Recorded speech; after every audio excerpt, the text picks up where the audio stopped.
The pristine white walls of Grace and Light Baptist Church gleamed under the warm Miami sun every Sunday morning, welcoming hundreds of devoted followers through its ornate wooden doors.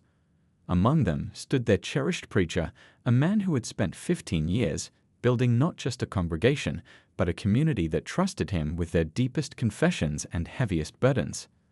The preacher, with his perfectly pressed suits and warm, inviting smile, commanded attention whenever he stepped onto the pulpit.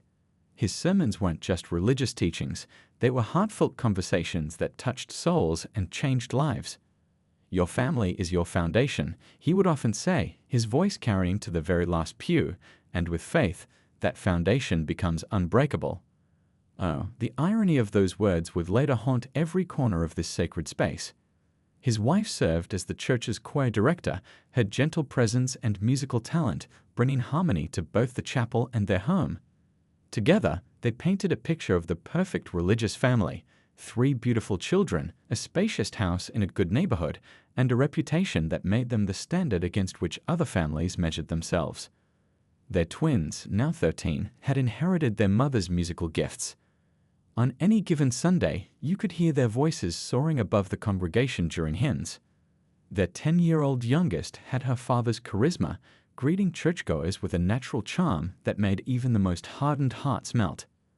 The family's influence extended far beyond Sunday services. They hosted weekend Bible studies in their living room, organized community outreach programs, and never missed an opportunity to help a neighbor in need. The preacher counseled countless couples through difficult times, while his wife ran the church's youth program with dedication that inspired other parents. They're blessed, people would whisper after services, watching the family drive away in their modest sedan. God truly smiles upon them. The preacher's sermons about family values and fidelity drew larger crowds each week.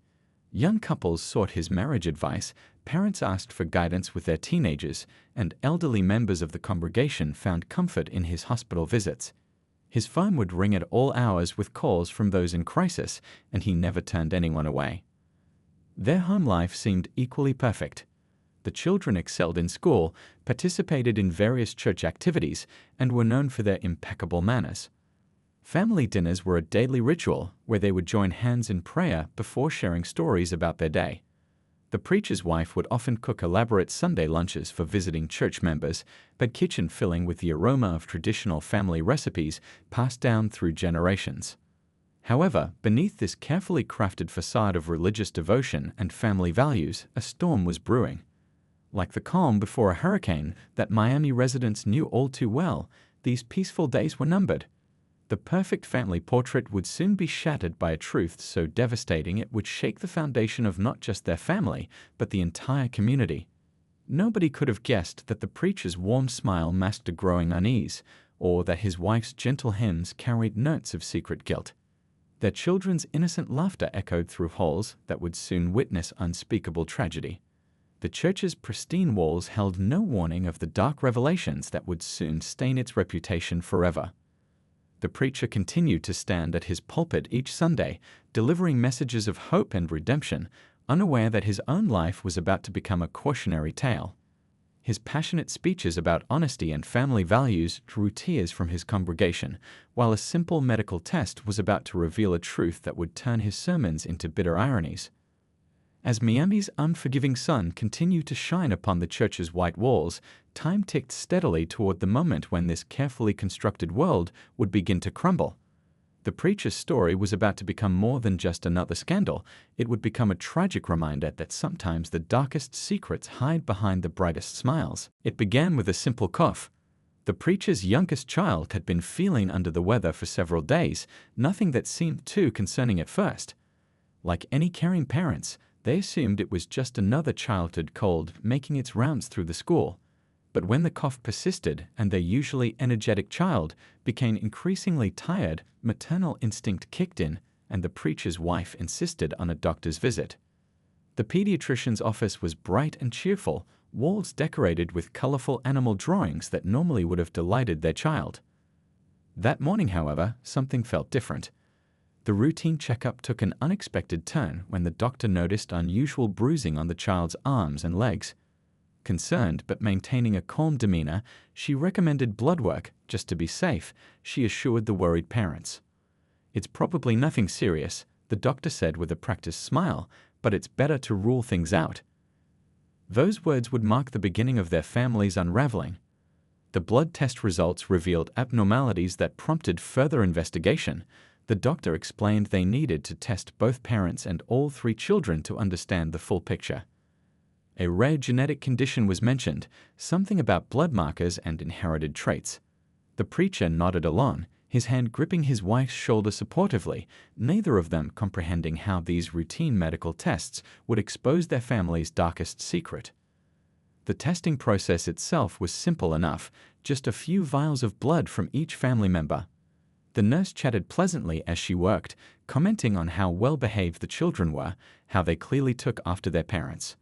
The preacher smiled politely at her words, though later he would remember them with bitter irony. Days passed with agonizing slowness as they waited for results. Life continued its normal rhythm: Sunday services, school activities, family dinners, but there was an undercurrent of anxiety that the preacher couldn't shake. His wife seemed particularly on edge, though at the time he attributed it to maternal worry about their child's health. The call came on a Tuesday afternoon. The preacher was in his study, preparing next Sunday's sermon about truth and redemption, when his cell phone buzzed. The doctor's voice was professional but hesitant, asking if he and his wife could come in to discuss the test results in person. Something about her tone made his stomach knot. They sat in the doctor's office the next morning, a sterile room that suddenly felt too small, too warm. The medical terms washed over them at first: genetic markers, DNA sequencing, paternal indicators. Then, like a bolt of lightning cutting through fog, the truth emerged in clear, devastating clarity. According to the genetic testing, he wasn't the biological father of any of his 3 children. The preacher sat there, his world tilting on its axis. He heard his wife's sharp intake of breath beside him, saw her hands begin to tremble. The doctor continued speaking, her voice gentle but seeming to come from very far away, explaining about second opinions and additional testing if they wanted verification. That evening, he stood in his children's doorways, watching them sleep. The twins, sprawled in their beds, still looked exactly like they always had. His youngest, clutching a beloved stuffed animal, still had what he always thought was his mother's smile. But now he saw these familiar features with new eyes, questioning every resemblance he'd once taken for granted. In his home office later that night, surrounded by religious texts and half-written sermons, the preacher began to dig. Old photos spread across his desk, family medical records, birth certificates, searching for clues he might have missed. His laptop glowed in the darkness as he researched genetic testing accuracy rates, desperate to find some explanation that wouldn't destroy his family. But the truth had been set in motion, like a boulder rolling downhill, gathering speed and destructive power. The preacher's wife became distant, making excuses to avoid being alone with him. Their oldest child asked why Dad wasn't eating dinner with them anymore. The youngest still coughed occasionally, a reminder of how this all began. Each Sunday, he stood at the pulpit, preaching about forgiveness and faith while his own beliefs crumbled. His congregation noticed nothing amiss in his powerful sermons, but inside, each word about trust and family felt like ash in his mouth. The church's stained glass windows cast colored shadows across his face as he spoke, but no amount of heavenly light could illuminate the darkness growing in his heart. Little did his faithful congregation know that their beloved preacher was standing at the edge of an abyss, about to discover an even more horrifying truth about the real father of his children, a revelation that would turn their perfect family story into a nightmare beyond imagination. Truth has a way of revealing itself in the most unexpected moments. For the preacher, that moment came during a quiet Sunday afternoon in the very church where he had delivered countless sermons about honesty and redemption. The building was empty save for him and his father, the retired senior pastor who had led this congregation for 30 years before passing the torch to his son. They sat in the office that had once belonged to his father, surrounded by theological books and family photographs that now seemed to mock them both. The preacher had come seeking guidance, desperate to share his burden with someone who might understand. His father listened silently as he explained about the medical tests, the DNA results, the sleepless nights spent questioning everything he thought he knew about his family. But something was off. His father's reaction wasn't quite right. No surprise, no outrage on his behalf. Instead, the older man's face had gone pale, his hands trembling as they gripped the armrests of his chair. The preacher noticed these details with growing unease, his mind beginning to connect dots he had never wanted to see. "Son," his father finally spoke, his voice barely above a whisper, "I need to tell you something." The confession that followed would shake the foundations of not just their family, but their entire community. The story spilled out like poison. His father's voice cracked as he revealed the truth, a decade-long affair with his daughter-in-law beginning shortly after the wedding. The preacher sat motionless, each word hitting him like a physical blow.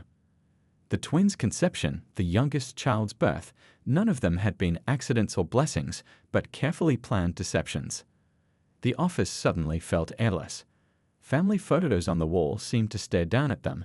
Christmas gatherings, baptisms, wedding pictures. Every smile now looked like a lie, every embrace tainted with betrayal. The preacher's eyes fixed on a particular photograph, his father holding the twins on their christening day, beaming with what everyone had assumed was grandfatherly pride. "How could you?" The preacher's words came out in a hoarse whisper. "In God's house. All these years." His father's attempts at explanation only made things worse. Talk of loneliness after his mother's death, of unexpected feelings, of weakness and temptation. Each justification twisted the knife deeper. Memories began to resurface, taking on new and horrible meaning.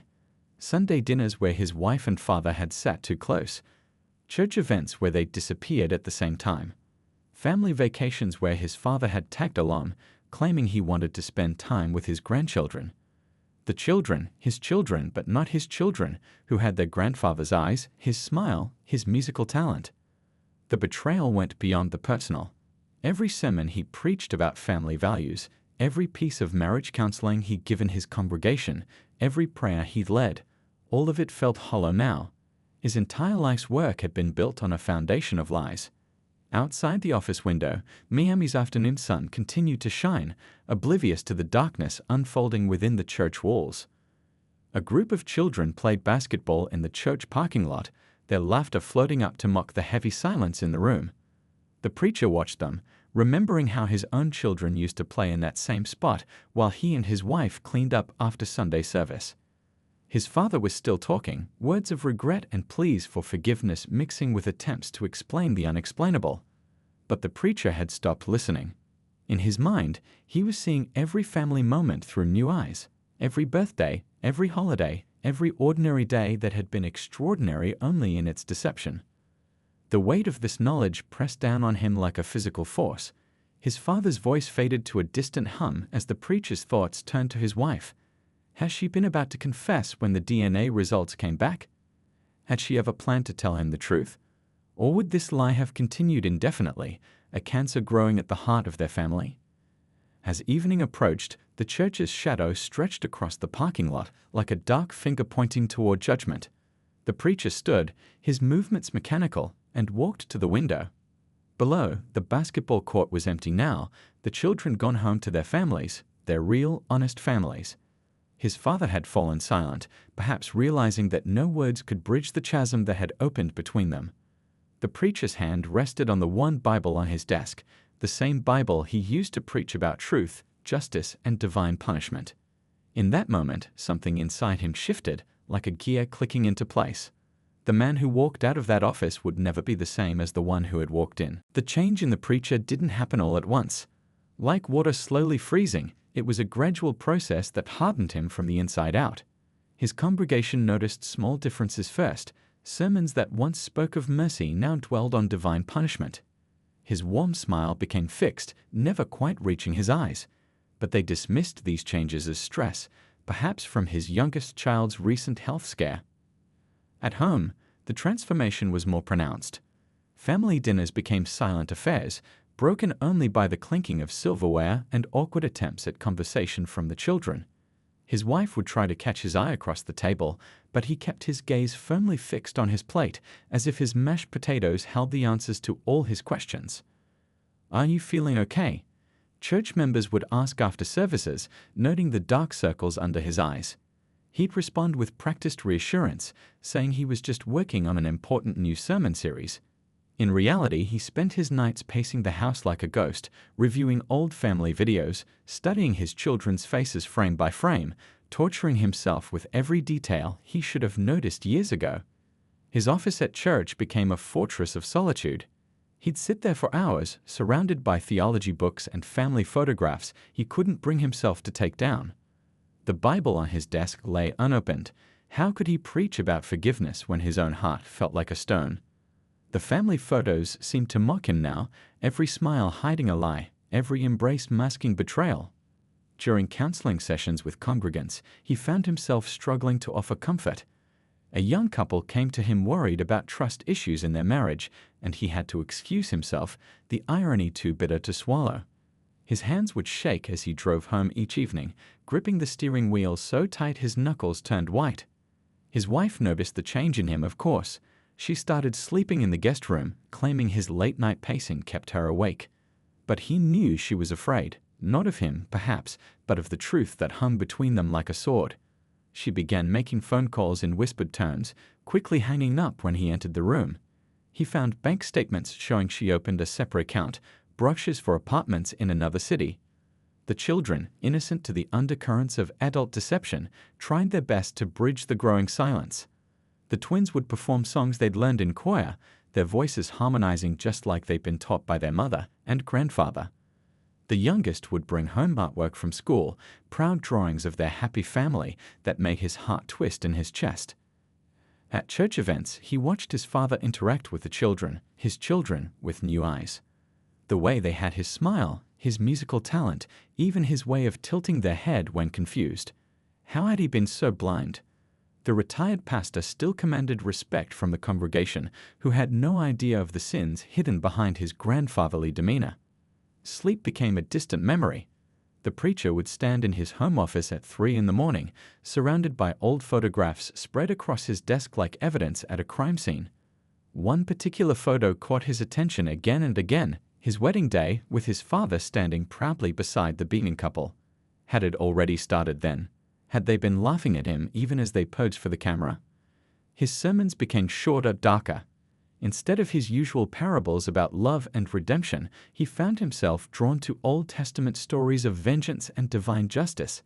His wife stopped attending services, claiming the children needed her help with schoolwork on Sunday mornings. The congregation whispered about trouble in the preacher's home, but nobody dared to ask directly. In his rare moments of clarity, usually in the pre-dawn hours when the weight of insomnia pressed heaviest, he knew he was changing into someone he didn't recognize. He could feel himself slipping away, replaced by something colder, harder. The man who had once counseled others about forgiveness now spent his nights plotting confrontations that never came to pass. The breaking point approached like a storm on the horizon, invisible at first, then impossible to ignore. His wife began packing boxes when she thought he wasn't home, making plans for an escape she must have known was coming. But the preacher had plans of his own, thoughts that grew darker with each passing night, each remembered lie, each moment of betrayal reviewed and relived in the darkness of his study. The church administrator commented on the strange items appearing on the credit card statements. Hardware supplies, heavy-duty cleaning materials. The preacher dismissed her concerns with a wave of his hand, claiming they were for a home improvement project. In reality, each purchase was another piece of a plan taking shape in his mind, a plan that would soon transform their family's private scandal into a public tragedy. That Sunday evening started like any other. The children were away at their grandmother's house for their weekly visit. A tradition that had once seemed loving but now felt like another layer of deception. The preacher's wife was in the kitchen, preparing for the week ahead, the sound of running water and clinking dishes echoing through their eerily quiet home. The Miami sunset painted the sky in shades of orange and purple, casting long shadows through the windows of their suburban home. The preacher sat in his study, listening to the familiar sounds of his wife's movements downstairs. His hands trembled slightly as he closed the leather-bound Bible on his desk, the same Bible he used to preach about forgiveness just hours earlier. The confrontation began quietly enough. He found her in the kitchen, washing dishes with her back turned to him. The steam from the hot water fogged the window above the sink, creating a dreamy, surreal atmosphere. She must have sensed something in his presence because she turned slowly, drying her hands on a dish towel, her face a mask of careful neutrality. "We need to talk," he said, his voice surprisingly calm. She nodded as if she'd been expecting this moment. They moved to the living room, where so many happy family memories had been made. Family photos smiled down from the walls, each one now a reminder of betrayal. The conversation started with questions he'd held back for weeks. But her answers only fueled the rage that had been building inside him. Each explanation, each attempt at justification, felt like another twist of the knife. The truth about his father, about their marriage, about the children, it all spilled out in bitter waves. Their voices rose gradually, echoing through the empty house. Neighbors would later report hearing raised voices, but in their affluent neighborhood, people minded their own business. No one could have guessed the horror unfolding behind the tasteful beige walls and carefully maintained lawn. As darkness fell outside, something inside the preacher finally snapped.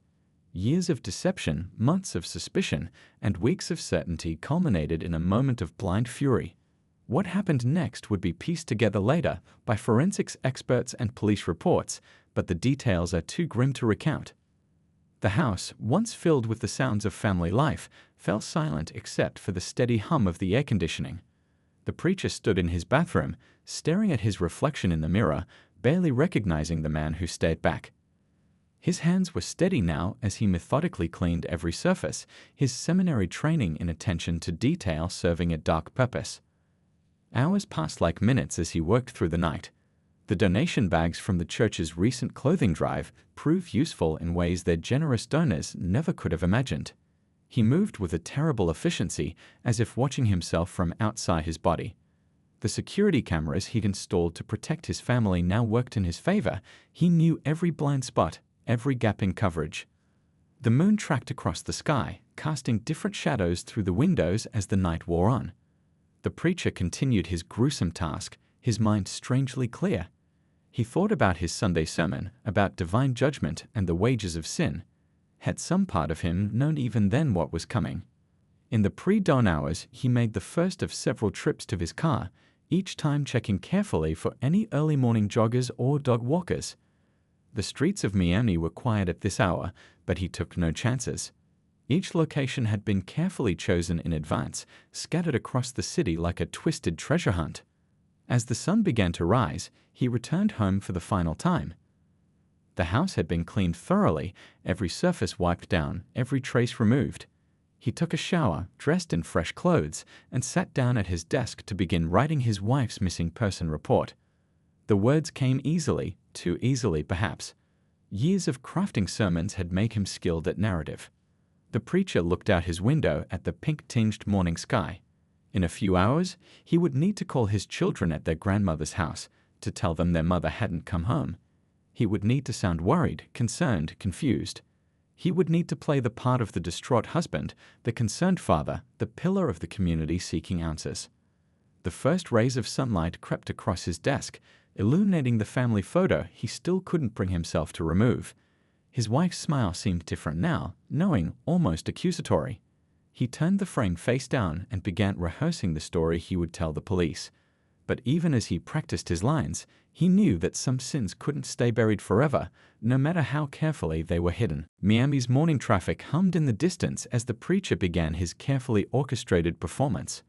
His first call was to his wife's sister, his voice breaking at just the right moments as he explained that she hadn't come home last night. The second call was to the police, worry bleeding into his words as he reported his wife missing. The police arrived within the hour, their patrol cars parked discreetly on the street to avoid alarming the neighbors. The preacher had prepared for this moment, rehearsed it countless times in his mind. He led them through the house, showing them the untouched bed in the master bedroom, her phone left on the kitchen counter, her car still in the garage. "She would never leave without telling me," he told the officers, his hands clasped together as if in prayer. "She would never abandon our children." The irony of speaking about abandonment nearly made him stumble over his words, but he caught himself in time. The investigation began slowly, following standard procedures for missing persons cases. The preacher cooperated fully, providing his wife's daily schedule, her regular contacts, her usual habits. He mentioned their recent family medical issues, carefully avoiding any hint of the DNA test results that had started everything. Days passed, and the case began attracting media attention. Local news vans parked outside the church, their satellite dishes reaching toward the sky like metal fingers searching for truth. The preacher handled the attention with practiced grace, years of public speaking serving him, well as he pleaded for information about his wife's whereabouts. His father, the retired pastor, joined the search efforts, organizing prayer vigils and support groups. The older man's performance was almost as convincing as his son's, though keen observers might have noticed how he avoided direct eye contact with his son during their public appearances together. The children stayed with their grandmother, protected from the growing media circus. The preacher visited them daily, maintaining the image of a devoted father while secretly knowing they were never truly his. Each hug, each moment of comfort he provided them, felt like another link in the chain of lies that bound their family together. But even the most carefully laid plans have their weak points. The first crack appeared when a marina security camera caught a glimpse of his car in an area he'd claimed never to have visited. The preacher dismissed it as a mistake. He'd been driving aimlessly that night, he explained, too worried about his wife to sleep. The detective assigned to the case, a veteran of Miami's Criminal Investigations Unit, began noticing small inconsistencies in the preacher's story.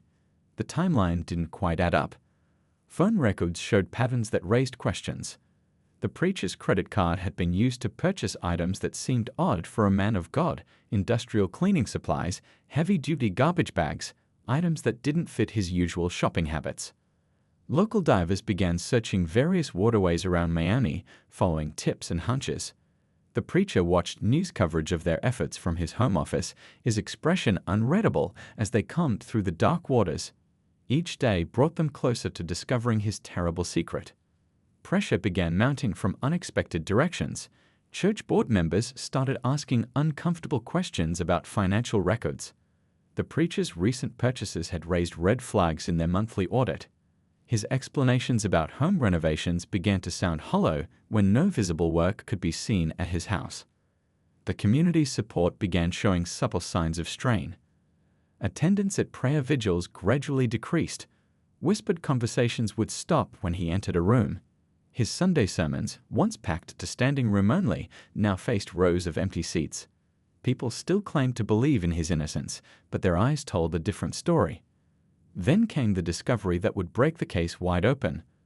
A group of fishermen, checking their crab traps in a remote canal, made a gruesome finding. The preacher learned about it during a live television interview, watching the color drain from the reporter's face as she received the news through her earpiece. That evening, as Miami's sunset painted the sky in shades of blood red, police cars once again appeared outside the preacher's home. But this time, they went there to take another missing persons report. The evidence had finally caught up with the lies, and the time for pretense was over. The preacher stood at his front window, watching the officers approach. Behind him, the wall of family photos seemed to stare in judgment, frozen smiles and captured moments that had once told a story of perfect family life, now revealing themselves as chapters in a much darker tale. His hands, which had once been raised in blessing over his congregation, now folded calmly in front of him as he waited for the inevitable knock at his door. The Wednesday evening service was in full swing when they came for him. The congregation had dwindled over the weeks, but the faithful few still attended, clinging to their belief in their preacher's innocence. The hymn "Amazing Grace" echoed through the church halls as police officers quietly entered through the back doors. The preacher stood at the pulpit, his voice strong and clear as he delivered what would be his final sermon. He spoke about judgment, about sins coming to light, about the price of deception. Later, many would wonder if he had known this moment was coming, if these words were his final confession.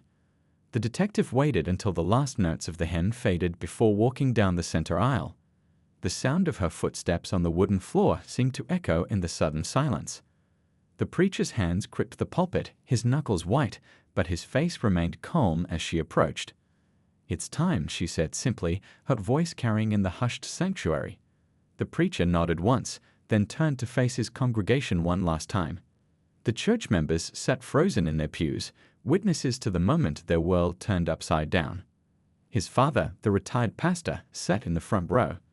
Their eyes met briefly, a look that contained volumes of unspoken words, years of secrets, and the weight of shared guilt.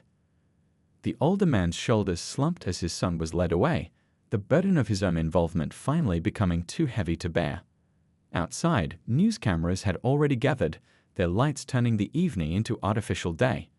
The preacher walked between two officers, his clerical robes billowing in the warm Miami breeze. Church members spilled out onto the steps behind him, some crying, others standing in shocked silence.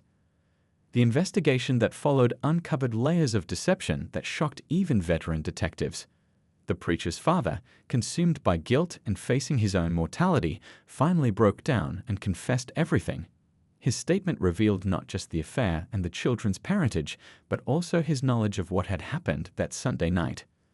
The community reeled as headlines splashed across local news and then national media. Preacher's perfect family life revealed as decades-long deception. Father and son's dark secret leads to tragedy. The story captured attention across the country, becoming a cautionary tale about appearances versus reality. In the courthouse, the preacher sat straight-backed in his defendant's chair, still carrying himself with the dignity of his former position. His children, now living with their aunt in another state, chose not to attend the trial. Their absence spoke volumes in the packed courtroom. Evidence mounted day by day. Security footage from various locations around Miami created a damning timeline. Bank records showed suspicious purchases. GPS data from his phone tracked his movements on that fatal night. The prosecution built their case methodically, piece by piece, until the truth was impossible to deny. The preacher's father testified from a wheelchair, his health failing under the weight of his guilty conscience. His testimony, delivered in a trembling voice, revealed the full extent of the family's dysfunction. Church members who attended the trial gasped as he detailed years of deception, manipulation, and betrayal. When the verdict was finally read, the preacher showed no reaction. His face remained as impassive as it had been during his last sermon. The judge's words echoed through the courtroom: life imprisonment without the possibility of parole. Some said they saw him smile slightly, as if he had expected nothing less. The children, now teenagers, chose to change their last name and move far from Miami. Their aunt, who had become their legal guardian, focused on helping them heal and build new lives away from the shadow of their family's tragedy. They would later decline all interview requests, choosing privacy over the chance to tell their side of the story. The church itself never fully recovered. The building was eventually sold to another congregation, the name changed, the signs replaced. But locals still pointed it out to visitors, whispering about the dark events that had unfolded within its walls. Years later, a journalist visited the preacher in prison for an interview. She found him in the prison chapel, where he volunteered as a cleaner. His hair had turned gray, but his posture remained straight, his voice still carrying the cadence of his preaching days. "Do you regret what you did?" she asked. The preacher was quiet for a long moment, his hands folding and unfolding in his lap. Finally, he spoke, his words carrying the weight of years of reflection. "I regret that I couldn't forgive. In the end, that was my greatest sin." The story became more than just another true crime sensation. It sparked discussions about family, trust, forgiveness, and the masks people wear. In theological seminaries, it became a case study in moral failure. In psychology classes, it was analyzed as an example of how betrayal can corrupt even the strongest foundations. The preacher's father passed away in prison 2 years into his sentence, taking many unanswered questions to his grave. His last written statement, released after his death, was a letter begging his grandchildren for forgiveness, a forgiveness that, as far as anyone knows, was never granted. Today, the story serves as a reminder that sometimes the greatest deceptions hide behind the most respectable facades, and that the path from righteousness to revenge can be shorter than anyone might imagine. The preacher's story became a modern parable, not about redemption, but about the devastating power of secrets, lies, and the human capacity for both love and destruction.